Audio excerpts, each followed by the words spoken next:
Happy Monday, everybody, and welcome to What Moves You.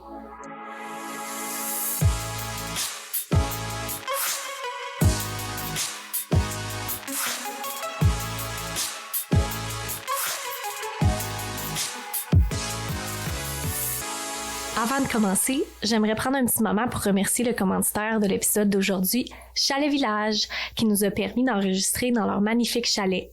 Grâce à eux, tout le monde s'est senti bien et à la maison. Pour voir toute leur offre de chalet, allez visiter leur site web à chalet-village.com. Bonne écoute! Bon, officiellement, Lauriane, bienvenue à What Moves You. Je suis tellement contente de t'avoir ici aujourd'hui. Je commence toujours un peu de la même façon, fait qu'aujourd'hui, je switch up un peu. Comment ça va? On rentre dans le crunchy de suite. Tu peux y aller. Dans le fond, à la base, là, j'ai une entreprise qui est La Fripée. Il y a environ 10 jours, on a l'immeuble dans lequel est La Fripée. Dans le fond, on a passé au feu. Fait que depuis ce temps-là, ça va. Je dirais, ça va pas bien, ça va pas si mal, mais ça va.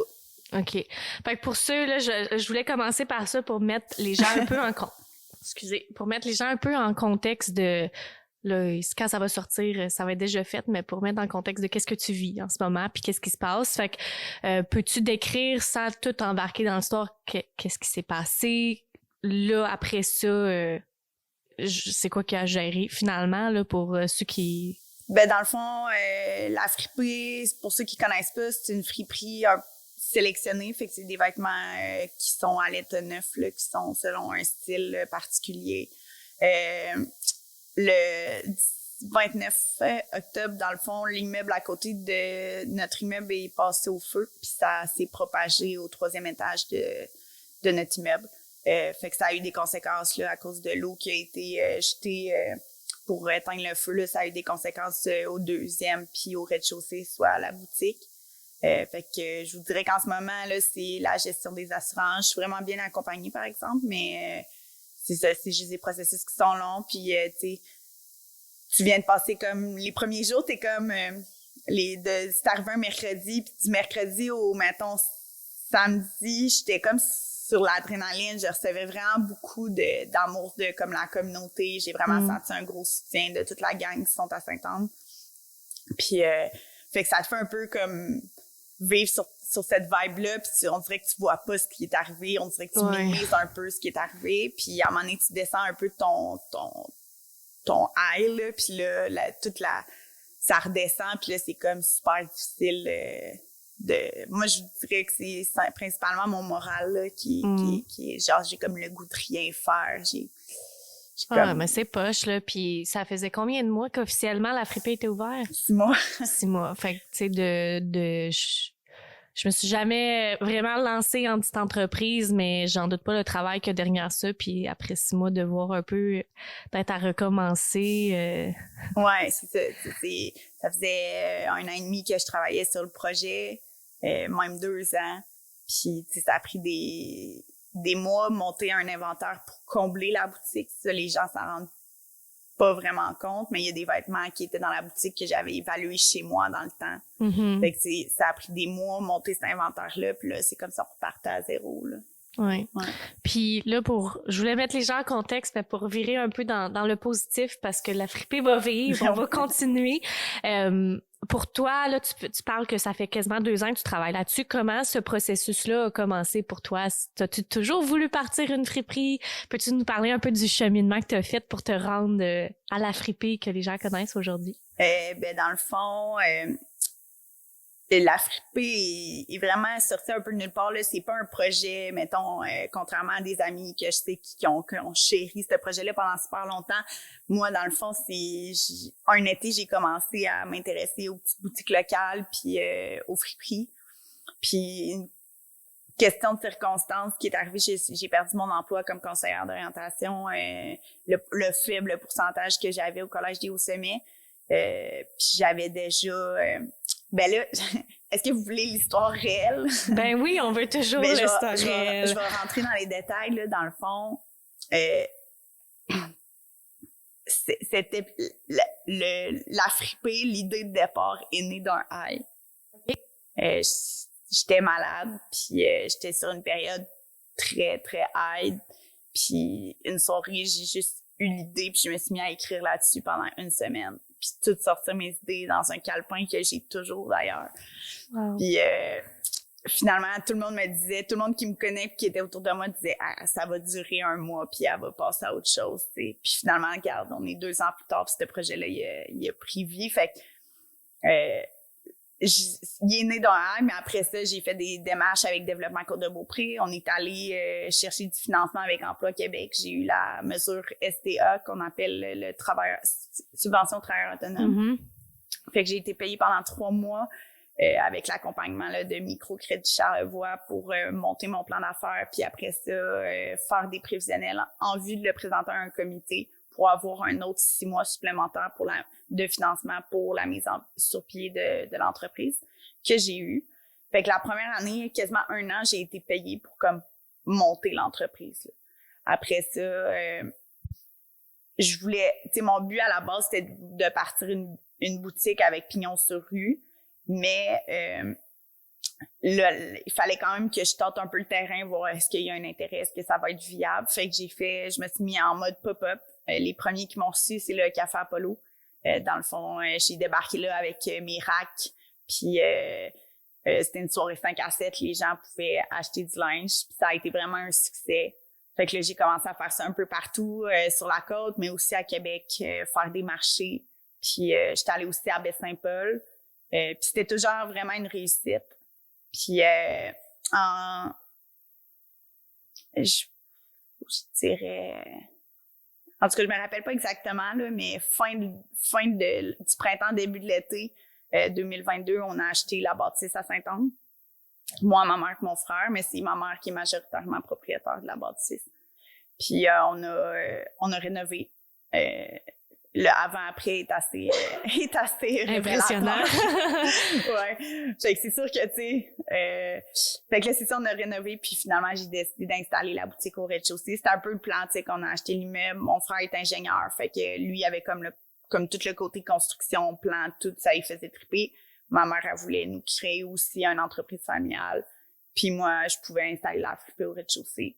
Fait que en juin 2023, on a ouvert la fripée à Sainte-Anne-de-Beaupré. Puis est-ce que dans ton plan, c'était toujours à Sainte-Anne-de-Beaupré que tu voulais la partir ou t'étais pas trop sûre? Je savais que je voulais être sur la côte, même si je pense, après du recul, que ça a été c'est une décision qui prend du guts parce qu'on est c'est pas très développé encore. Là. Fait que j'ai toujours voulu être sur la côte. J'ai hésité entre Saint-Fériol puis Sainte-Anne, mais au niveau de l'achalandage puis du tourisme, je pense que j'étais mieux située à Sainte-Anne, puis que les gens de Saint-Fériol allaient descendre à Sainte-Anne de toute façon, tandis que les gens, mettons, de l'Ange-Gardien ou de Québec monteraient pas nécessairement à Saint-Fériol. Puis, tu sais, je te cacherai pas que je me suis installée là principalement à cause de Apollo. Là. Ouais. On l'aime, notre petit Apollo. Fait que c'est super cool. Je savais même pas que ça l'avait commencé avec une affaire de famille. Ça, c'était pas des détails que je connaissais. Fait que c'est super cool à apprendre. Puis, là, avec maintenant ton 6 mois de recul, t'es-tu contente? T'es-tu toujours là? C'est sûr qu'on a un petit bas, là, qu'on passe à travers le feu puis tout, mais somme toute, t'as quand même réussi à créer quelque chose de vraiment cool. Les gens, ils trippent, ils sont contents, ça a l'air à rouler. Puis là, dernièrement, juste avant que le feu commence, on a vu un peu l'évolution de la fripée en ligne. Fait que pour ceux qui sont peut-être pas au courant de ce petit changement-là, peux-tu nous... C'est quoi l'idée derrière ça, finalement? Pourquoi bouger ça en ligne comme ça? Ben en fait, je pense que tout le monde qui vit sa côte sait un peu qu'on marche par période saisonnière. Fait que c'est sûr que quand on s'est retrouvés au mois d'octobre, on a vu quand même une baisse de l'achalandage, contrairement, tu sais, on avait ouvert en juin comme dans la grosse période. Fait que de juin à septembre, c'est une période qui est vraiment achalandée, puis qui c'est sûr que ça c'était parfait de partir là parce que ça le... Tu sais, je voyais l'intérêt, il y avait du monde, c'était le fun, ça roulait. Mais là, en octobre, c'est quand on s'est rendu compte qu'il y avait moins d'achalandage, on s'est dit, OK, il faut être créatif. T'sais. Puis moi, ce que j'avais le goût de faire, c'était de surtout donner une vitrine aux vêtements qu'on a en boutique, dans le sens que, oui, on est une friperie, mais on est une friperie qui est différente. Puis on voulait montrer aux gens, c'est quoi le stock que tu peux retrouver à friper. même si t'es à Québec. Puis dans le fond, c'est un coût un peu j'ai fait ça parce que je me suis rendu compte que j'avais beaucoup de visites par mois sur mon site Internet. Puis qu'au final, il y avait rien de disponible à part les explications de consignation. Fait que quand je me suis rendu compte de ça, je me suis dit, je vais monter un site web. Je vais rendre certains vêtements disponibles par collection, un petit nombre par semaine, mais ça va donner aux gens soit le goût de voir puis de dire, je vais aller l'essayer en boutique ou, une semaine avant.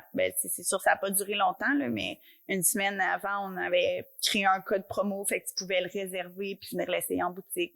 Fait que c'est plus, moi, je voyais vraiment, c'est sûr, ça aurait été le fun que tout le monde se mette à acheter en ligne, mais je pense que la réalité, c'est qu'une friperie en ligne, c'est quand même assez difficile, là, tu sais. Fait que les gens veulent l'essayer. Tu sais, aux Zara, on dirait que les gens ils savent un peu ce qu'ils portent, mais là, quand tu as plein de marques différentes, c'est que les gens veulent vraiment l'essayer puis ils veulent voir, là, tu sais, est-ce que c'est usé, est-ce qu'il y a des taches, fait que, mais les gens vont souvent nous écrire, mettons, j'ai vu ce manteau-là, je peux-tu passer l'essayer? Fait que, tu sais, ça donne une vitrine. Je vois vraiment ça comme ça, là. J'ai vu ça passer, j'ai vraiment trouvé ça justement créatif puis super cool. C'est pas quelque chose que j'aurais pensé à faire personnellement. Puis là, je veux prendre un peu de recul, de retourner sur un peu ton parcours avant. Tu as dit que tu étais coordinatrice d'orientation avant. Conseillère, excuse-moi. Comment qu'on passe de ça à devenir entrepreneur? Est-ce que c'est quelque chose que tu as toujours eu la piqûre pour ça, puis tu t'es peut-être juste pas rendu, il y avait pas l'idée, ce cheminement-là côté professionnel, ça s'est passé comment pour toi? Dans le fond, à la base, je voulais être psychoéducatrice, mais j'avais pas été acceptée à l'université. J'étais allée dans un domaine qui était connexe à l'université. Donc, je suis allée en orientation. J'ai fait mon bac. Ça a été très difficile, les études, là. Ça n'a pas été vraiment des belles années pour moi. Après ça, j'ai continué à la maîtrise.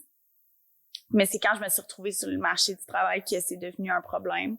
La première année, j'ai travaillé à la commission scolaire des premières seigneuries. Je faisais 5 jours dans 5 écoles différentes. Aïe, aïe. Fait que pour quelqu'un qui commence déjà, c'est pas vraiment l'idéal, là, tu sais. Fait que puis il est arrivé quelque chose dans ma vie. Bref, j'ai été en arrêt de travail cette année-là, une bonne partie de l'année. Puis l'année d'après, j'ai changé d'emploi parce que assurément la commission scolaire allait pas me rengager à cause de mon background. Fait que je suis allée au collège des Hauts-Sommets. Ça a été vraiment une belle expérience, mais mon pourcentage de tâches liées à l'orientation était vraiment minime, là, genre 20%, puis l'année d'après, ils me le descendaient à 10. C'était vraiment pas... Puis être intervenante, ça m'intéressait plus ou moins. Fait que quand ils m'ont offert un 10% avec intervenante, j'ai refusé l'intervenante, mais j'ai pris 10%, puis finalement, ils ont engagé quelqu'un. Fait que je me suis retrouvée sans emploi, puis de là est parti le trip de la friperie, là. J'ai jamais vraiment été heureuse comme CO, mais en fait, j'ai jamais été heureuse comme employée. Mais j'ai découvert avec la friperie que j'adore être mon propre patron. Ça me permet de gérer ma vie selon mon humeur puis selon mes capacités énergétiques. Oui, je comprends. Fait que là, je me permets d'un peu aller de l'avant avec ça. Je veux pas, je veux te laisser présenter ton histoire. Mais je vais donner un peu de contexte parce que là, je vais embarquer dedans, mais délicatement. Fait qu'une des premières fois qu'on s'est rencontrés, on a eu une conversation vite fait comme ça dans la fripée, puis à ce moment-là, moi aussi, j'étais dans mes petits projets d'entrepreneuriat qui ont pas pris, que finalement ils ont pas vu la lumière du jour, mais c'est pas grave. Puis on a un peu eu un petit moment de connexion là-dessus. Puis tu m'avais dit que pour toi, une des grosses parties qui avait vraiment influencé la décision justement de partir la fripée, puis d'aller plus dans le domaine de l'entrepreneuriat, ça a été vraiment relié pour toi à une maladie mentale qui devient ton quotidien maintenant. Fait que je voulais te rouvrir la porte pour laisser te le présenter comme tu souhaites le présenter. Quand t'es prête, je t'écoute. Prends ton temps. J'ai un peu abordé le sujet, tu sais, parce que c'est inévitable que moi, je vis avec la maladie bipolaire de type 2 précisément. La bipolarité de type 2 versus le type 1, c'est beaucoup au niveau des phases. Fait que Moi, je vais être beaucoup plus dépressive que euphorique. Fait que c'est la différence. C'est sûr que, tu sais, depuis tantôt, j'en parle un peu parce que c'est inévitable pour moi de parler de toutes mes sphères de la vie sans inclure cette maladie-là. Ça touche mon quotidien depuis maintenant plus de 10 ans. La bipolarité s'est déclarée, c'est très tard, comme c'est une maladie qui est pas là quand t'es jeune, qui se déclare plus vers l'âge adulte, de 18-20 ans. Fait qu'il y a un avant bipolarité, il y a un après bipolarité, ce qui rend un petit peu la chose difficile parce qu'on se compare toujours à ce qu'on était puis ce qu'on est devenu.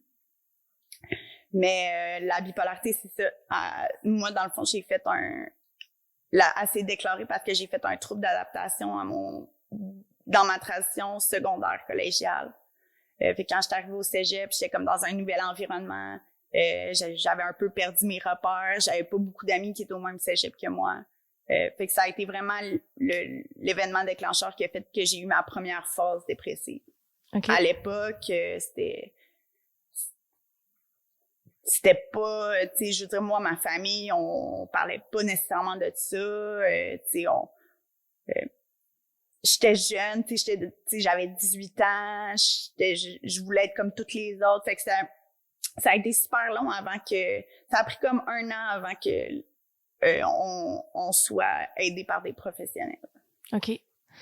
Puis pour ceux qui connaissent peut-être pas c'est quoi la bipolarité, peux-tu, dans tes propres mots, décrire un peu, de ton point de vue, c'est quoi la maladie, là, sans rentrer dans les détails scientifiques, là, mais juste pour donner un petit avant-goût pour les gens? De façon générale, la meilleure façon de le comprendre, c'est vraiment une fluctuation dans les humeurs. Il y a personne qui me voit, mais toi, tu me vois, là. Les gens dans la vie vont avoir un genre de cycle, une courbe, qui va passer des épisodes plus difficiles au plus de joie. Ben nous, cette courbe-là est accentuée. Fait que quand on est content, on est trop content, puis quand on est déprimé, on est triste, on est déprimé. Fait que c'est tout le temps de passer d'un extrême à l'autre. C'est sous forme de cycle. Il y en a qui ont des cycles rapides, il y en a qui ont des cycles lents. Fait que ça diffère d'une personne à l'autre. Comme toute maladie mentale, c'est très difficile dans le sens que il y a comme une base commune, mais chez chaque personne, ça va se manifester de manière différente en fonction aussi de la personnalité de la personne. Mais de manière générale, c'est vraiment une grosse variation dans les SMART. Puis c'est comme, moi je me souviens à l'hôpital, il m'avait expliqué, c'est comme si t'as pas de frein. Fait que quand t'es triste, ton corps, il t'arrête pas, tu sais, ton esprit, il t'arrête pas, il va être triste jusqu'à temps que tu sois collé dans le fond de la poêle. Je dis souvent, là, mais tu sais, que tu sois pas capable de te relever, là. Fait que c'est vraiment ça. Puis je trouve ça tellement important, puis c'est en fait pour ça que je t'ai invité d'avoir une conversation autour de ces sujets-là, parce que sans trop donner de détails, j'en ai plusieurs membres de ma famille qui sont affectés par cette maladie-là aussi. Fait que c'est quelque chose que j'ai vécu un peu de seconde main, là. Je sais pas comment expliquer ça autrement. Ça l'a pas été moi, mais ça l'a été mes proches. Puis, tu sais, moi, j'ai été très jeune quand j'ai vu ça aller. Puis, je trouve que on s'en est parlé un peu avant de commencer à enregistrer il y a encore un gros tabou autour de ces sujets-là, un stigma. Puis de mon expérience, je trouve que ça sort que les gens sont pas capables de comprendre. Tu sais, là, on commence finalement à voir que les gens commencent à parler un peu plus de stress, puis un peu plus d'anxiété, puis de répression. Puis ça devient quasiment des sujets, tu sais, de conversation normale. Mais c'est parce que de plus en plus, les gens, ils vivent. Fait qu'ils comprennent. Puis tant que tu l'as pas vécu, c'est vraiment difficile de pouvoir vraiment être assis à côté de la personne puis dire « Hey, je te comprends. » là. Puis je trouve que la bipolarité, les troubles de personnalité, toutes les gros ils sont de plus en plus communs, mais qui sont moins communs. Je trouve que les gens ont peur de ces mots-là parce que c'est dur à comprendre. Tu sais, même là, l'explication que tu as donnée est vraiment parfaite. Puis vois-tu, moi, ça a mis des choses en perspective. On me l'a jamais expliqué comme ça. Mais même là, c'est dur à concrétiser dans ta tête. Puis imagine nous, de l'extérieur, comment t'as fait pour concrétiser ça dans ta tête? Fait que ça m'amène un peu à ma prochaine question. y a-tu une période, c'est-tu dur à accepter? Est-ce que tu t'as battu contre ton diagnostic pendant plusieurs années ou pour toi, ça a été comme dire, OK, genre, c'est pour ça? Non. La réalité, c'est que les premières années, tu te bats parce que tu veux être comme tout le monde. Mais les premières années, souvent, c'est la maladie bipolaire, c'est une maladie qui est longue à diagnostiquer parce que souvent, quand c'est des cycles lents, ça va être sur plusieurs années que tu vas avoir des... Tu sais, je veux dire, les gens sont pas toujours nécessairement en down ou en high. Tu sais, il peut y avoir des périodes plus stables. Quand tu fais des cycles lents, c'est juste que quand tu tombes, tu tombes pour longtemps. Fait que ça peut durer des mois. Mais je me rappelle pas où je m'en allais avec ça. Ma question, c'était si tu as accepté aussi ça. Ben c'est ça. La bipolarité, c'est ça, ça peut être long avant d'être diagnostiqué. Moi, ça a pris 7 ans. Fait que 7 ans d'hospitalisation. J'ai été hospitalisée pour la première fois en 2011. 1 mois et demi de temps. Ça, c'est comme, ça a été vraiment là que j'ai été pris en charge puis que j'ai été attribuée à un psychiatre. Mais ce psychiatre-là m'a suivi pendant 10 ans. Puis ça a pris 7 ans avant que lui-même, qui me connaissait bien, là, il me voyait de manière régulière, appose le diagnostic de bipolaire type 2. On parlait souvent à cette époque-là de dépression majeure, de cyclothymie, mais tu sais, on nommait pas la bipolarité à ce moment-là. Puis à un moment donné, je me suis mis à peut-être être plus consciente de ce qui se passait, puis à mieux verbaliser mes états. Je pense que c'est grâce à ça qu'ils ont vu qu'il y avait vraiment une fluctuation dans mes humeurs, là, que c'était pas juste de la dépression, mais qu'il y avait aussi des accélérations.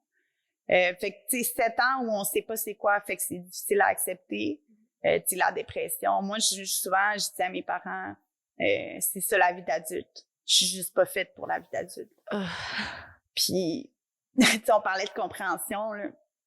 Moi, mes proches, je te dirais, elles nous répètent tout le temps qu'on comprend rien.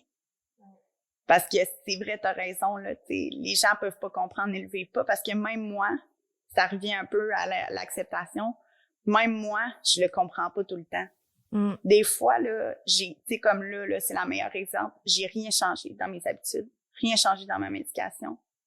Mais il y a un feu, ça touche mon émotif. Je suis déprimée. J'ai rien fait, là. Tu sais, c'est vraiment... Tu sais, là, je veux pas rentrer dans les détails de la chimie du cerveau, mais tu sais, c'est vraiment explicable scientifiquement. La maladie bipolaire, c'est pas dans notre tête. Non, amen. Mais je comprends pour les gens, ça soit difficile, parce que c'est ça. Pour moi, ça a été difficile de comprendre, puis après ça, d'accepter. Je pense qu'aujourd'hui, encore, je l'accepte pas 100% du temps, là. T'as toujours envie d'être neurotypique, t'as tout le temps, t'as pas envie d'être déprimé, t'as pas nécessairement envie, tu sais, quand t'es pas capable de sortir de chez vous, ben, il y a une partie de toi qui dit j'aimerais ça être comme tout le monde puis être capable. Fait que je pense que je l'accepte pas encore, mais je l'accepte mieux qu'il y a une couple d'années. Ouais, moi, c'est pour ça que ça m'avait tellement, tu sais, pour ceux qui le savent pas, puis c'est pas mal tout le monde parce que c'est juste moi qui le sais, mais la première fois qu'on s'est rencontrés, tu me l'as dit, tu me l'as dit que t'étais bipolaire puis que ça avait fait partie de ton parcours, puis moi je me souviens, ça m'a tellement marqué que tu me le dises parce que justement, moi les gens dans ma famille qui ont ça sont pas très ouverts à en parler. Tu sais, j'ai eu des conversations avec d'autres membres de ma famille pour bien comprendre qu'est-ce qui se passait, mais je me suis jamais assis avec les personnes en question pour en parler. Parce que eux, probablement que dans leur cheminement, ils l'ont pas accepté, sont peut-être in denial, à chacun son truc, là, puis genre, je leur c'est un processus qui est long, là, pour vrai, là, tu sais, rien à leur défense, mais c'est un processus qui est long. Tu sais, les premières années, tu bois beaucoup d'alcool. Ben moi, je buvais beaucoup d'alcool, j'étais jeune. La bipolarité puis les dépendances, c'est hyper lié. Moi, au secondaire, j'étais une sportive, puis quand j'ai commencé à être malade, je me suis mis à fumer la cigarette. Au secondaire, j'étais la fille le plus contre ça. Fait que c'est difficile à accepter. Du jour au lendemain, tu sais pas trop pourquoi, ta vie change, puis t'es plus du tout la même personne. Tu sais. Ouais. Fait que je pense que chaque personne vit ça différemment, mais moi, si je vous disais ça un peu avant, j'ai cette force-là de vouloir être une meilleure version de moi-même. J'ai cette force-là de vouloir me battre, mais je pense pas que c'est nécessairement tout le monde. Puis je pense qu'il y a aussi ce qui a joué en ma faveur, c'est que je suis très bien accompagnée. Mes parents sont formidables. Ma mère m'a soutenue depuis le début. Sont encore là aujourd'hui quand ça va pas bien parce que même 10 ans plus tard, je suis pas encore stable. T'sais. Ouais. Fait que l'entourage, ça m'a porté à... Mais je pense que c'est ma personnalité. Il faut pas oublier que oui, il y a la bipolarité, mais on a une personnalité aussi là-dedans. Puis des fois, ma personnalité nourrit la bipolarité, puis des fois, la bipolarité nourrit ma personnalité. C'est vraiment intéressant. Je l'avais jamais entendu de même. C'est cool. Puis au début, tu disais, puis là, c'est peut-être pas en référence à ta famille, mais tu disais qu'au début, que ça l'a pris vraiment un an avant d'avoir de l'aide professionnelle parce que les gens comprenaient pas autour. Est-ce que c'était tes parents qui étaient pas trop je comprends pas, il y a pas de problème, ou c'est vraiment plus ton entourage en général? Non, je dirais que ça partait beaucoup de moi. J'avais pas vraiment envie d'être aidée. Je m'isolais beaucoup. Je me tenais avec les mauvaises personnes. Je me suis comme aussi beaucoup éloignée de ma mère. J'habitais chez mon copain à l'époque. Fait que je rapportais pas nécessairement à ce qui se passait. T'sais, j'étais dans un milieu un peu dysfonctionnel à cette époque-là. Quand t'es pas bien, tu fais des choix, de mauvais choix. Puis j'ai fait de mauvais choix à cette époque-là. Fait que j'ai créé une distance entre moi et mes parents, fait qu'ils voyaient pas ce qui se passait. Puis j'avais perdu beaucoup d'amis à cette époque-là aussi, là. C'est ça. J'ai commencé à me tenir avec des personnes qui étaient pas fréquentables, qui m'auraient pas fait le red flag de dire « Hey, ça va pas. Faut que t'ailles consulter. » C'est ma mère, à un moment donné, qui de force m'a amenée à l'hôpital. OK. Ça l'a-tu rendu la chose plus difficile, ou c'était le wake-up call que tu avais besoin, puis une chance que tu l'as eu, là, tu l'as vécu comment dans le temps, puis maintenant, comment? Ben, aujourd'hui, je suis capable de dire que c'est la meilleure chose que ma mère a faite, parce que c'est ça qui a enclenché les processus. Mais à l'époque, c'était vraiment difficile pour moi, là. J'étais en colère, puis je leur en voulais de me laisser là, parce que la première fois, j'ai été hospitalisée 1 mois et demi. Aïe, aïe. Ouais. En hôpital psychiatrique, là, c'est quelque chose, là. C'est pas tout le monde qui est sur le même niveau que toi, là. Fait que, mais ça a été formateur. J'ai rencontré aussi d'autres gens qui avaient une maladie similaire. Puis à cette époque-là, maladie, qui avaient des fluctuations dans leur humeur, que eux aussi, c'était pas très diagnostiqué. C'était in and out. Puis tu sais, c'était la première fois à l'hôpital que j'avais une conversation avec quelqu'un qui vivait quelque chose de similaire. Puis après ça, j'ai eu mon psychiatre qui m'a suivi pendant plusieurs années. Fait que, tu sais, je pense qu'il fallait que ça arrive. Puis à tous les parents qui se retrouveraient dans cette situation avec une fille de 19 ans qui est dépressive, je leur dirais de faire la même chose que ma mère a fait. Parce que c'était ça l'autre affaire, c'est que, tu sais, tantôt on disait que justement, c'est dur des fois de même se comprendre soi-même, puis je pense que tout le monde peut se retrouver là-dedans un peu, là, bipolaire ou pas. Je pense qu'on a toutes des passes de même dans la vie. Là, qu'est-ce que je fais, là? Je me reconnais pas dans qu'est-ce que je fais, dans qu'est-ce que je dis, dans mes choix. Puis le fait d'être si jeune, c'est tellement, déjà pour tout le monde, une période de transition tellement difficile. Puis d'après ça, de rajouter ça par-dessus, tu sais, je peux tellement imaginer, là, c'est comprenable que tu comprenais pas puis que tu te posais des questions. Puis une des grosses raisons pourquoi je posais un peu cette question-là, c'est parce que je me demande, tu sais, moi, de l'extérieur, que ça soit toi ou mes membres de famille ou peu importe, là, c'est quoi la maladie, ou si c'est juste quelqu'un que tu vois qui va pas, pour quelqu'un qui est ami de quelqu'un qui est bipolaire ou qui a une maladie mentale ou une fille ou une mère ou peu importe, la réponse va être différente pour tout le monde, mais c'est quoi les choses que les gens autour de toi ont faites qui t'ont aidé? Qu'est-ce que les gens à la maison, ils se disent « Ouais, OK, j'ai quelqu'un de même dans ma famille ou dans mon cercle d'amis, comment je peux les aider? » Je dirais que la personne qui réussit mieux cette tâche-là, c'est ma mère. Mais pour la simple et bonne raison, non, il y en a plusieurs, mais une des bonnes raisons, c'est que elle est là depuis le début. Fait que c'est beaucoup plus facile parce que mon chum me comprend plus que quand on a commencé à sortir ensemble. À chaque année, il est plus tolérant. À chaque année, il comprend plus la situation. À chaque année, il se pose moins de questions sur des situations qui l'irritaient peut-être avant. Mais je dirais que c'est la tolérance. C'est la tolérance à si je peux pas venir à la soirée parce que je suis pas capable de sortir de chez moi, c'est la tolérance à je te demande pas de comprendre, je te demande de le tolérer, comme d'accepter que c'est comme ça, parce que ça me fait sûrement 1000 fois plus souffrir de pas y aller que toi, ça te fait souffrir que je sois pas là. Ouais. Fait que c'est la tolérance, puis c'est aussi le non-jugement. Tu sais, moi, je suis une fille qui habite au Mont-Saint-Anne, qui dans une gang de sportifs, qui fume la cigarette, qui a des dépendances, qui peut pas consommer de l'alcool de manière, tu sais, la bipolarité, ben la santé mentale en général, puis l'alcool, c'est un gros nom, là. Puis, mais tu sais, j'ai des vices, des fois, je succombe, fait que c'est la tolérance par rapport, je peux pas être parfaite, personne ne l'est à la base, puis moi, j'ai comme cette chaîne-là au pied que je traîne avec moi tout le temps, fait que c'est ça, la tolérance, puis le non-jugement.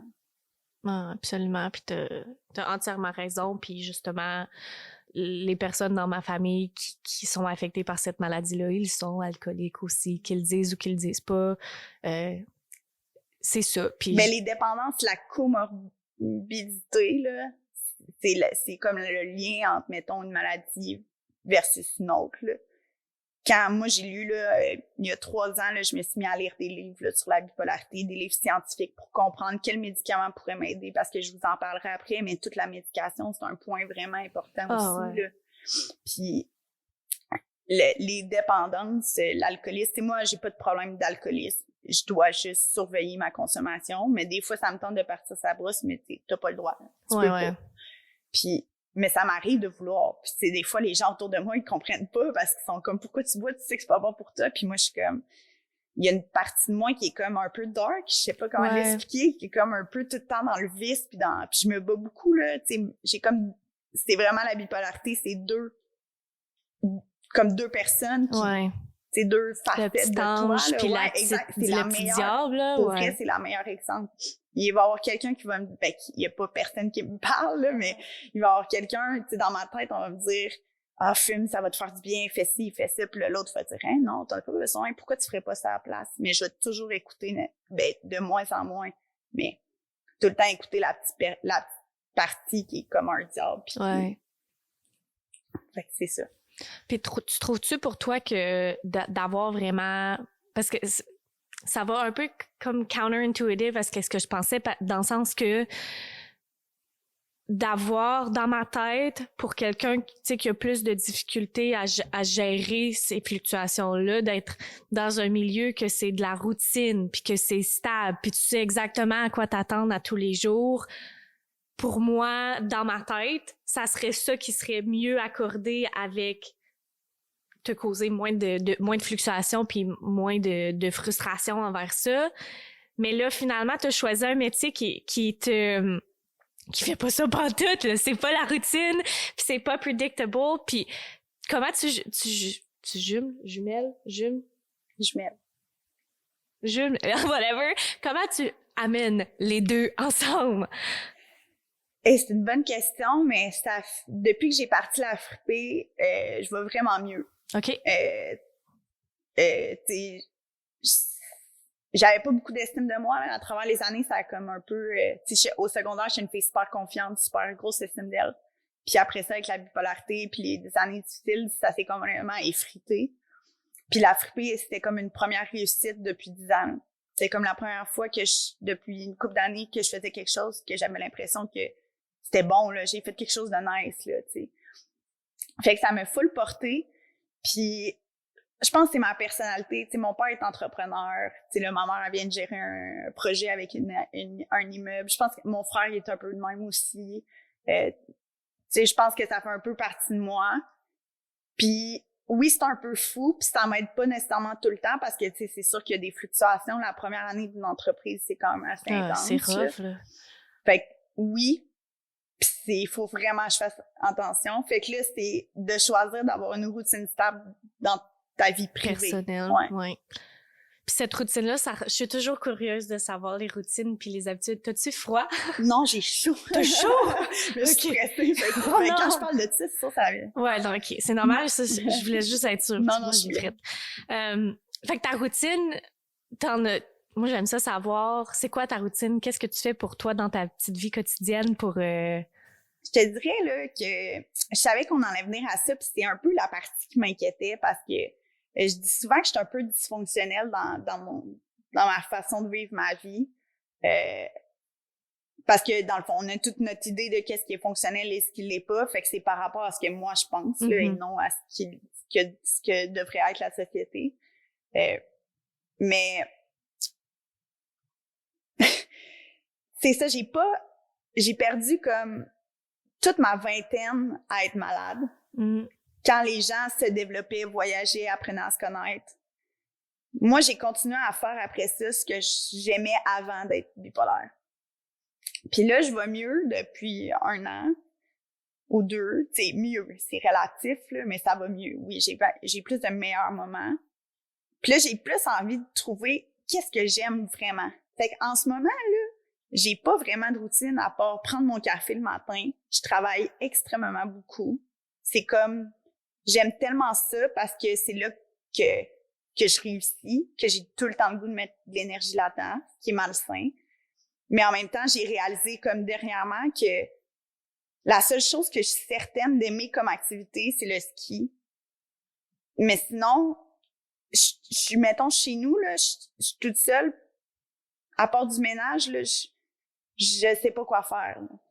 Tu sais, je suis comme, j'ai pas appris à me connaître. J'ai été comme trop malade, puis je me suis comme rattachée à tout ce que les gens faisaient. Mais je me suis jamais posé la question de ce que moi j'aime puis qu'est-ce que j'ai envie de faire comme passe-temps. Puis c'est niaiseux, mais le feu amène une certaine pause.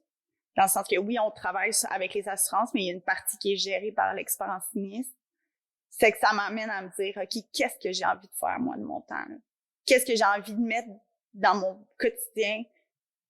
Plus d'activités, je sais pas, tu sais, c'est ça. Je me pose beaucoup la question parce que je te dirais qu'en ce moment, je me lève le matin, je bois mon café, j'ouvre mon ordi puis je travaille. OK.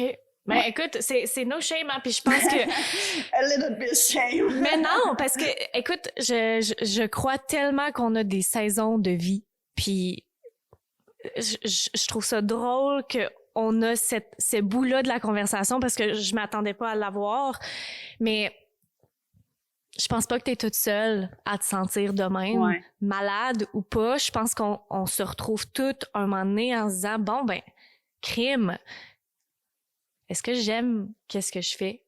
Est-ce que je fais les choses parce que je veux faire plaisir aux autres? Est-ce que j'ai fait parce que j'aime vraiment faire ça?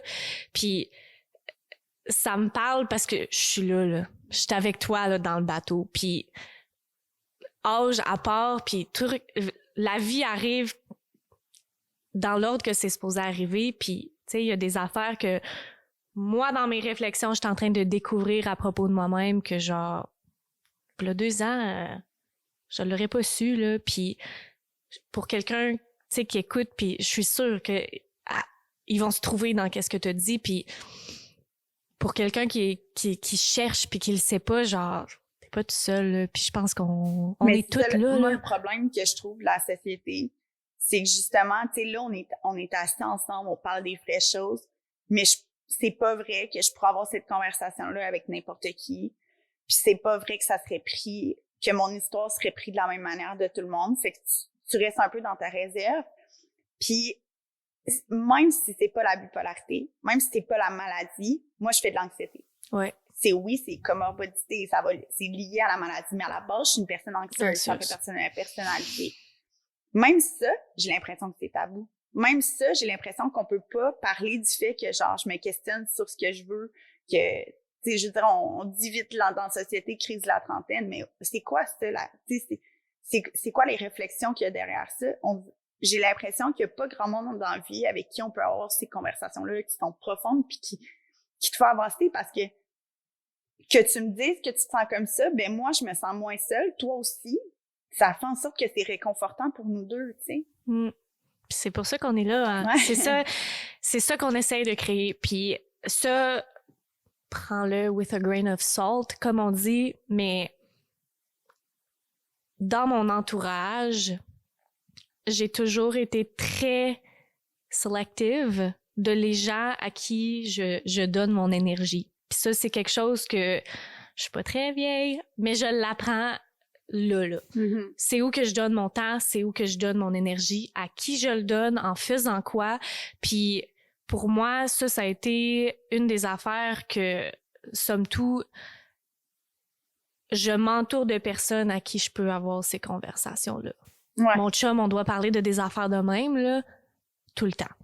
Puis à elle aussi, puis à Quentin aussi, puis à mon entourage, puis à ma famille, puis c'est pas pour te dire que ton cercle d'amis est pas bon, c'est pas ça que je dis, mais mon point dans tout ça, c'est de, justement, que ça soit toi, que ça soit quelqu'un qui écoute, genre, il y en a ces personnes-là, là. Mais t'as aussi, genre, j'ai un peu, pis ça m'appartient peut-être, là, parce que comme personne, je pense que j'accorde beaucoup d'importance à ce que les gens pensent de moi, puis à l'image que je dégage. Puis c'est mes parents me le répètent, ma mère me le répète depuis que je suis au secondaire, là, fait que c'est pas la bipolarité, là, c'est clairement ma personnalité. Ouais.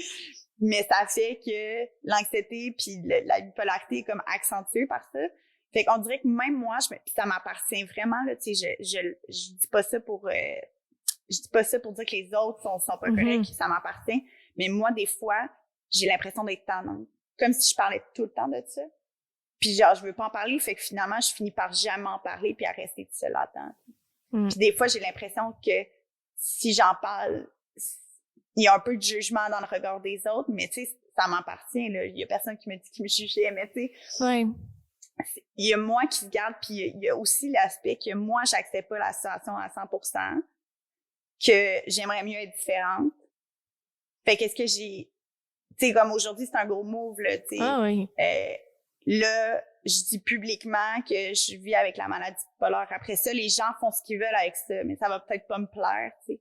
Mais je me dis, on peut pas, si ce message-là se rend à quelqu'un qui, tu sais, si mon histoire se rend à quelqu'un qui vit quelque chose de similaire, là, tu sais, je pense aux ados, là, qui finissent le secondaire puis qui ont des problèmes d'anxiété ou de... Si je peux aider quelqu'un, je pense que cette maladie-là va avoir plus de sens pour moi qu'en ce moment, tout ce que j'ai entreposé face à cette maladie-là, c'est de la haine. C'est vraiment de la haine. Oui. Je suis... c'est sûr, puis je peux pas... tu sais, on est là, puis on a cette conversation-là, mais comme je te dis, je comprendrai jamais, mais on peut essayer. Ouais, puis on n'est pas obligé de comprendre pour être empathique. Non. Tu sais, dans le sens que ma mère me dit souvent qu'elle comprend pas, là, tu sais. Mais elle a vécu quelque chose de similaire, fait qu'elle peut comprendre certains aspects. Tu sais, je me souviens, mon copain, quand il vivait quelque chose, qui a vécu une anxiété, une vraie anxiété, pas un stress, là, une anxiété. Il a dit, je peux pas croire que tu te sens de même comme 80% du temps, là. Ça n'a pas de bon sens, mais il l'avait pas réalisé avant parce qu'il savait pas ce que ça faisait être anxieux, là. Mais là, quand il a réalisé que j'étais de même vraiment souvent, il était comme, Ah ouais. Fait c'est ça qui est difficile, ça paraît pas, hein. Tu sais, t'as le bras cassé, les gens le voient. Tu sais, il y a comme quelque chose de visible En même temps, je peux comprendre les gens de pas comprendre parce que c'est ça. Même moi, des fois, je comprends pas vraiment ce qui se passe. Là, je suis la première à être fâchée puis à pas être capable de m'expliquer, tu sais. Ouais, mais pourquoi? Je sais pas. Je sais pas, mais c'est de même que je fais, tu sais. Est-ce que il y a des affaires que tu sais maintenant que tu fais pour prioritiser ta santé mentale? Est-ce qu'il y a des choses que tu fais? Comment tu prends soin de toi, finalement? Je dirais au niveau du sommeil, là. Dans le fond, moi, une des choses qui est pas fatale, là, mais tu sais, qui est comme, qui aidera vraiment pas la situation, c'est si je suis fatiguée. OK. C'est comme, mettons, depuis qu'on a passé au feu, à partir de 2-3 heures l'après-midi, là, je peux plus sortir de chez nous. Brûlé. Je suis fatiguée, puis la fatigue amène la déprime. Si je suis à un horaire, si je me couche tôt, je me lève pas trop tôt, je vais être vraiment plus fonctionnelle. Fait que le sommeil, mais tu sais, depuis que j'ai rentré à l'hôpital la première fois, tout le monde me dit, la routine pour des bipolaires, c'est genre, c'est ce qu'il faut, là. C'est juste que, mais quelqu'un de déprimé, c'est déjà pour quelqu'un qui est neurotypique, là, qui a pas de déprime, qui a pas de problème de santé mentale, avoir une routine sévère, là, mettons, te lever à terre, là, faire ci, faire ça, non. C'est quand même assez difficile, là. Ah ouais, moi... Fait que là, en plus, je suis déprimée. Ouais. Puis là, les gens disent, fais du sport. J'ai le goût de rien faire. J'ai pas le goût de faire du sport. Fait que, c'est ça. Moi, le strict, c'est prendre mes médicaments. Tu sais, j'en parlais tantôt, là, c'est un must, là. Les premières années, il y a beaucoup, tu sais, je veux pas généraliser, mais de ce que je connais, parce que moi, dans ma famille, il y a des bipolaires. Prendre ces médicaments, c'est très difficile dans les premières années. Chaque fois que tu vas mieux, t'arrêtes de les prendre. Ouais. Mais c'est comme, tu tires dans le pied, là. Ouais. Puis, ça a été, la bipolarité, c'est tellement touché, mais en fait, je pense que c'est tous les problèmes de santé mentale. Trouver la bonne dose, le bon médicament, ça diffère tellement d'une personne à l'autre. Des fois, il y a des médicaments qui sont reconnus pour être vraiment plus, comme, performants avec certaines maladies. Mais moi, ils ont ajouté de la médication au cours des dernières années de manière, tu sais, un antidépresseur, un ci, un ça, un stabilisateur de l'humeur. Finalement, je prenais beaucoup de médicaments, puis mon état était pas très stable.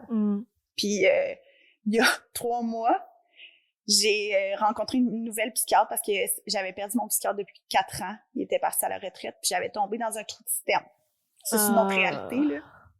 J'avais tombé dans un petit trou de système, fait que j'ai été 4 ans sans psychiatre, sans personne. Ben, dans le fond, j'ai une médecin de famille vraiment formidable, là, qui a comme pris le relais un peu de ma médication, mais la médication, c'est tellement touché qu'elle se sent à l'aise, mais pas tout le temps. Puis finalement, c'est ça. Il y a 4 mois, j'ai eu une nouvelle psychiatre qui a décidé de me prendre dans son caseload. Puis là, on a commencé à faire un ménage de ma médication, puis augmenter le lithium. Le lithium qui est connu pour être vraiment très, très efficace avec la maladie bipolaire. Et elle s'est mise à l'augmenter. Ça a changé ma vie. Ah ouais. Ben écoute, t'es pas la seule, puis t'es pas la seule dans le sens que autre que la bipolarité, il y a des gens qui ont de la dépression dans ma famille. Tu sais, la santé mentale, on se comprend là-dessus. Genre, on a toujours été génétiquement plus sensible à ces affaires-là. Puis une de mes membres de famille, justement, qui a commencé de la médication pour la dépression, elle a dit la même affaire que toi, là. Puis je trouve que ça, c'est tout un autre paire de manches. Les gens ont peur d'en parler de ça aussi, de la médication. Mais pour tellement de monde, c'est peut-être pas la bonne réponse pour tout le monde, mais ça a vraiment des gens que... Ma mère a dit souvent, ça me fait rire quand elle dit ça, puis elle le dit depuis des années. Et elle a dit, pour des gens, la sérotonine est moins haute. Savez-vous c'est quoi de la sérotonine? Ouais. Elle est moins haute. Fait que t'as besoin de l'antidépresseur qui va t'en donner un peu juste pour surfer sa vie, là. Tu sais, moi, c'est sûr que là, j'ai un background, j'ai une histoire, fait que je vois pas pourquoi tu prendrais pas un antidépresseur si tu files déprimé, tu sais, mettons. Je comprends pas pourquoi tu prends pas la médication, mais j'ai été des années à pas prendre ma médication. Fait que je te dirais qu'aujourd'hui, faut pas que je l'oublie, là, parce que ça fait partie de ma job de prendre ma médication. Mais, entre nous, c'est pas toujours facile. Non, des fois, t'es comme fâché après la situation, puis tu dis, j'en ai pas besoin. Tu sais, je sais pas ce qui se passe dans ta tête, mais t'es comme à bout d'être bipolaire, là. T'es comme à bout de vivre ça, là, puis là, c'est comme, tu le sais, là, au fond de toi, là, que si tu le prends pas, tu vas le payer après-demain. Mais tu prends la décision. C'est comme de l'autodestruction. Hein? Ouais. Il y a beaucoup d'autodestruction dans cette maladie-là. Là. Puis sur plein de formes, mais ça fait partie d'une forme. Là. Mais je te comprends, parce que c'est pas la même affaire pantoute, mais moi aussi, dans les dernières années, j'ai eu ça n'a pas été des maladies mentales, là, c'était pas des antidépresseurs, mais j'ai eu une maladie plus chronique, si tu veux, au niveau des intestins, puis j'ai dû prendre des antibiotiques, des ci, des ça, puis genre, je savais que ça allait m'aider, là, mais là, je regardais ma pile de pilules, ça me tente pas aujourd'hui, genre j'ai pas le goût là, pourquoi je peux pas justement manger n'importe quoi puis laisser faire. Fait que, écoute, c'est pas exactement la même affaire, je veux pas mettre à égal nos deux situations, mais je te comprends tellement puis mais je veux dire, tu sais, la maladie bipolaire, ben pas la maladie bipolaire, mais la maladie mentale, c'est pas si différent de la maladie physique. Dans le sens, une personne qui vit une maladie physique, quelle qu'elle soit, puis une personne qui vit la maladie mentale vont pouvoir bouncer sur plein d'aspects. C'est juste que les gens qui ont une maladie physique, on dirait que c'est genre, il faut qu'ils en parlent. Tandis que les gens qui ont une maladie mentale sont déjà fragiles. Fait que là, d'aller s'exposer avec un sujet qui est tabou pour certains, Ben, c'est sûr que c'est pas la même essence, mais si les gens se mettaient à parler avec, tu sais, ouvertement, il y a plein de monde qui se rendrait compte qu'ils sont pas tout seuls à vivre ça, là, tu sais, puis que c'est pas parce que c'est une maladie mentale que tu le vis, et tu vas le vivre aussi avec une maladie physique, là. Fait que, moi, je me suis rendu compte de ça au début. Quand j'étais jeune, j'en parlais d'office. Genre, je me présentais, salut, là, je m'appelle Lauriane, je suis bipolaire. Puis, à un moment donné, je me souviens que quelqu'un m'a dit, tu peux avoir un jardin secret, là. Fait que, mais je voulais pas que les gens soient déçus quand ils allaient s'en rendre compte. Fait que je le disais en partant. Puis, au fil des années, j'ai arrêté d'en parler. Puis, à un moment donné, je me suis mis à recommencer à en parler. Puis, des fois, là, je parle avec des gens, là, qui vivent une situation similaire, mais pas de santé mentale. Puis, on a plein, tu sais, on bande sur plein de réflexions. Puis, je trouve que pourquoi j'en parle aujourd'hui, c'est surtout parce que j'ai eu quand même des bonnes expériences à en parler, là. Il y a quand même une ouverture chez certaines personnes à vouloir comprendre. Puis, c'est ça, il y en a aussi que ils veulent parler aussi de leur affaire. Tu sais, mettons, quand toi, tu t'ouvres, souvent, les gens s'ouvrent, là. Ouais. Fait que souvent, ça fait des échanges quand même, mais tu sais, comme je te disais tantôt, tu choisis avec qui tu le partages. Puis là, tu disais vite fait, je veux pas trop aller là-dessus, mais je trouve ça vraiment intéressant. Là, tu as dit que tu voulais pas que les gens soient déçus. Peux-tu élaborer là-dessus un peu? Ben, je voulais pas, tu sais, je suis de moins en moins pire, mais je pense que quand j'étais jeune, j'étais quand même un spécimen. C'est dans le sens que la bipolarité était à son comble, zéro médicamenté, zéro contrôlé. Fait que si je partais, puis on buvait, puis tu sais, c'est ça, j'étais pas contrôlée. Fait que je me souviens, en tout cas, dans ma tête, je me sentais comme un spécimen. Puis j'avais l'impression que j'avais plus avantage à, tu sais, dans le fond, à dire en partant qu'est-ce que je suis, puis c'est quoi mon histoire, pour pas que la personne parte en courant une fois qu'elle va l'apprendre. Tu sais, on le coupera au pire, là, si je réfléchis que mon chum ne veut pas. Ouais. Mais quand j'ai rencontré mon chum, la première soirée, là, j'ai déballé tout mon sac, là. J'ai dit, c'est dans quoi qu'il s'embarque. Mais tu sais, peut-être pas la technique, là. Ouais. Fait que c'est juste que j'avais peur de vivre que eux vivent une déception par rapport à la personne que je suis, parce que je peux avoir l'air très normal quand ça me tente, là. J'ai eu des psychologues pendant 10 ans, puis ma dernière psychologue, elle m'a dit, t'es un des plus gros facing que j'ai vu, là. Tu peux aller super mal, aller au Apollo, puis paraître que ça va super bien. Fait que c'est ça. Puis, je trouve que je veux faire un petit apport, une parenthèse, c'est toujours relié, mais tu sais, là, on a dit, oui, déballer son sac, puis je veux qu'il sache qui je suis. Est-ce que pour toi, la bipolarité est rattachée maintenant à ton identité, ou t'es capable de dire, tu sais, la bipolarité, c'est la bipolarité, puis moi, je suis moi. Puis ça, c'est quelque chose que je vis avec, c'est quelque chose qui influence mon comportement, mon attitude, mon humeur, tout ça, mais c'est pas moi, là. Je suis plus que juste. Je suis pas rendue là. OK. Je le crois de plus en plus, dans le sens que des fois, même dans des bonnes périodes, je vais le nommer, là, je vais dire, c'est pas moi la bipolarité, je suis autre chose, mais j'ai pas encore assez j'ai une bonne confiance, là, à cause de la FIP, ça me donnait un peu plus de confiance en moi, mais mon estime de moi est encore très défectueuse. Fait que je vois souvent, la première chose que je vois quand je me regarde, c'est la maladie. Parce que c'est tellement là depuis longtemps, puis tout le temps là. Ça me suit là tous les jours, là. Tu sais, les gens, oui, t'es plus stable, oui, mais je le vois dans mes, t'sais, dans tes pensées. Ça roule tellement vite dans ma tête, là. C'est fou, là. C'est non-stop, là. Fait que ça, tu peux.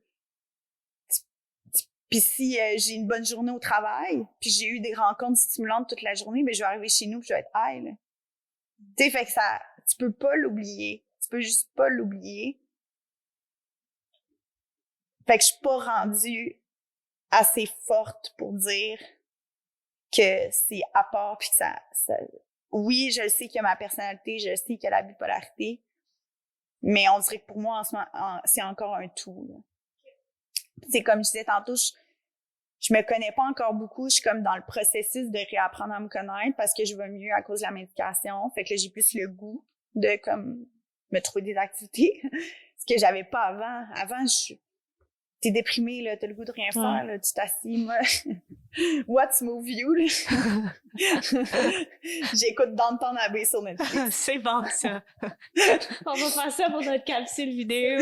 Quand je suis déprimée, je m'installe dans ma chaise dans le salon, puis j'écoute des Downton Abbey. Tu sais, fait que tu pousses pas, tu sais, c'est comme t'as le goût de rien faire. Fait que là, je suis comme, c'est ça, j'ai le goût d'apprendre à me connaître, puis j'ai l'impression que plus je vais apprendre à me connaître, plus je vais développer mon estime de moi, plus je vais faire une distinction entre ma personne puis la maladie. Mais je suis pas rendue là.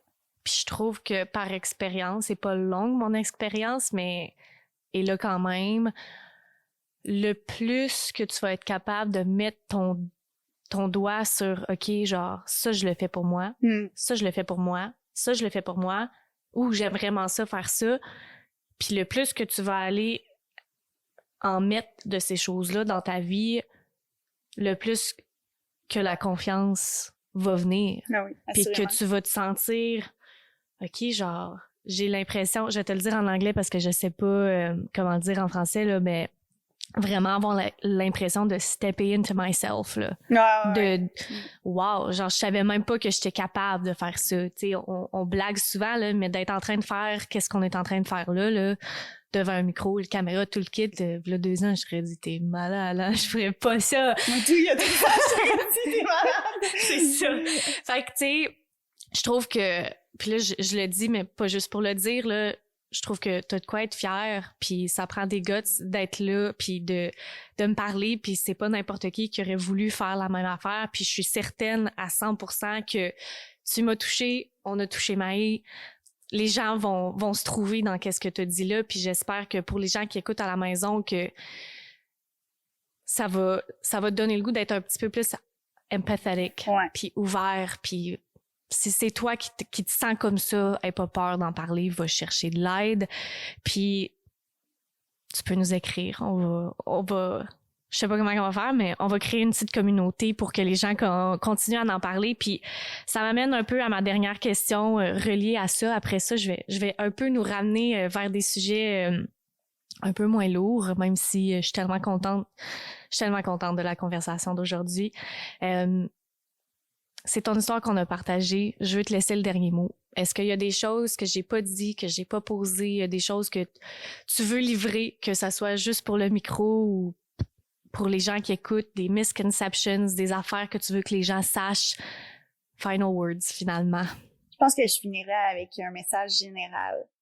Mais plus à mes proches, mais pas mes proches, là. Tu sais, les gens avec qui on gravite, là.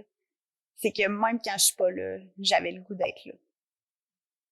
Parce que je pense que des fois, le fait d'être absent sans explication, ça envoie le message qu'on veut pas être là. Mais moi, souvent, c'est pas que je veux pas être là, puis je vais souvent pleurer parce que j'y vais pas. Puis je me soucie beaucoup de comment ça va affecter, qu'est-ce que les gens vont penser. Je pense que pour tous ceux qui écoutent puis qui gravitent autour de moi, quand je suis pas là, c'est pas que je veux pas être là. Bon, ben c'est parfait. Puis c'est une très bonne réponse. Puis là, je finis toujours les épisodes de la même façon. Là, je pense pas que je t'ai prévenu, fait que oups. Mais la musique pour moi, c'est vraiment une grosse partie de ma vie. J'en écoute souvent, ma famille, ça tourne autour de moi. Puis justement, quand ça file moins bien, c'est un des outils que j'utilise pour me remonter un peu.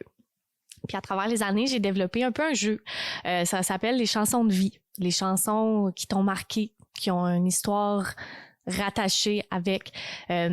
Puis je trouve qu'il y a vraiment quoi de beau à propos de la musique. Ça crée une communauté. Puis avec chaque invité, je demande qu'il nous partage 1 ou 2 chansons de vie, puis l'histoire qui va avec. OK, cette histoire-là, c'est trop drôle. Là, mais genre, j'ai un souvenir c'est pas trop drôle, mais ça me rappelle des souvenirs. Je peux commencer? Oui, vas-y. Bon, ben la première chanson, c'est Let It Be des Beatles. Dans le fond, j'ai eu un crush au secondaire de genre secondaire 2 à secondaire 5 tardif. Puis j'étais pas genre la fille qui avait tu sais, plein de chums pendant ce secondaire-là. J'avais vraiment stické sur ce gars-là. Puis j'avais pris tout, mais il était 1 an plus jeune que moi, puis j'avais pris tout mon courage en secondaire 5 pour l'inviter à mon bal. Oh my God. Puis il était venu, puis on avait dansé le slow sur Let It Be à mon bal. Mais genre, cute. Ce gars-là, il a marqué mon secondaire. Fait. William. Salut Will. Oh, c'est mignon. Puis la deuxième chanson, c'est Your Song d'Elton John, qui est un peu la chanson à moi puis mon copain du moment. C'est le genre de chanson qu'on va écouter, c'est que quand on veut passer un moment, mettons, danser ensemble dans la cuisine, il serait pas content de m'entendre, là, mais tu sais, mettons qu'on va danser ensemble, il va mettre cette chanson-là, puis on va passer un temps ensemble, mais c'est tout le temps notre chanson. Voilà. Oh, c'est trop mignon. Bon, ben, écoute, ça marque la fin. Merci tellement pour ton honnêteté puis ton vulnerability, puis je sais que moi, je l'ai apprécié. J'espère que toi, ça t'a permis d'évacuer des choses. C'était super le fun pour vrai.